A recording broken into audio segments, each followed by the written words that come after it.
अकोल्यातील शहीद जवान आनंद गवई यांच्यावरती लष्करी इतमामात अंत्यसंस्कार करण्यात आले। अकोल्यातल्या गीतानगरमधल्या स्मशानभूमीत त्या वीर जवानाला अखेरचा निरोप देण्यात आला। त्यावेळी हजारो अकोलावासीय, राजकीय नेते, प्रशासन, पोलीस आणि लष्करातील वरिष्ठ अधिकारी कर्मचारी उपस्थित होते। आनंद यांच्या पार्थिवाला त्यांचे वडील शत्रुघ्न आणि महाराष्ट्र पोलीस दलात कार्यरत असलेले मोठे भाऊ धनंजय या दोघांनी भडागणी दिला। यावेळी लष्कर आणि महाराष्ट्र पोलिसांकडून आनंद यांना मानवंदना देण्यात आली। जम्मू काश्मीरातील गुरेज सेक्टरमध्ये झालेल्या हिमस्खलनात अकोला जिल्ह्यातील 2 जवान शहीद झाले होते। यात पंचशील नगर भागातील आनंद गवई आणि मूर्तिजापूर तालुक्यातल्या माना गावचे संजू खंडारे या सैनिकांचा समावेश आहे।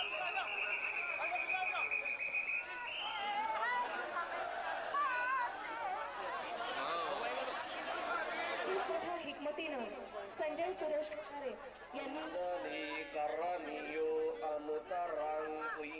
अकोला जिल्ह्यातल्या मूर्तिजापूर तालुक्यातल्या माना इथले शहीद जवान संजू खंडारे यांच्यावरही लष्करी इतमामात अंत्यसंस्कार करण्यात आले।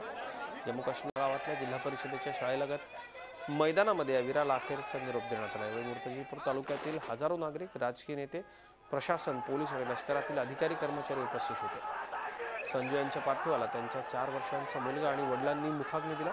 संजू हे 2005-06 मध्ये लष्करात दाखल झाले होते। ते जम्मू काश्मीरमधल्या 13 महार बटालियनमध्ये कार्यरत होते। त्यांच्या पश्चात आई, वडील, पत्नी, 7 वर्षांची मुलगी आणि 4 वर्षांचा चिमुकला ते मागे सोडून गेले। तर परभणीच्या ताडकळसचे शहीद जवान बालाजी आंबोरे यांच्यावरती लष्करी इतमामात अंत्यसंस्कार करण्यात आले। 28 जानेवारीला माछिल सेक्टरमध्ये झालेल्या हिमस्खलनात बालाजी आंबोरेंनाही वीरमरण आले। 2011ला ते सैन्यात दाखल झाले होते। जम्मू काश्मीरच्या मराठा बटालियनमध्ये ते कर्तव्य बजावत होते। त्यांच्या पश्चात आईवडील, भाऊ, पत्नी असा परिवार त्यांच्या पार्थिवाला अखेरचा निरोप देण्याकरता, या शहीद जवानाला अखेरचा निरोप देण्याकरता साश्रू नयनांनी पंचक्रोशीतले गावकरी मोठ्या संख्येने या ठिकाणी उपस्थित होते। झी 24 तास रहा एक पाऊल पुढे।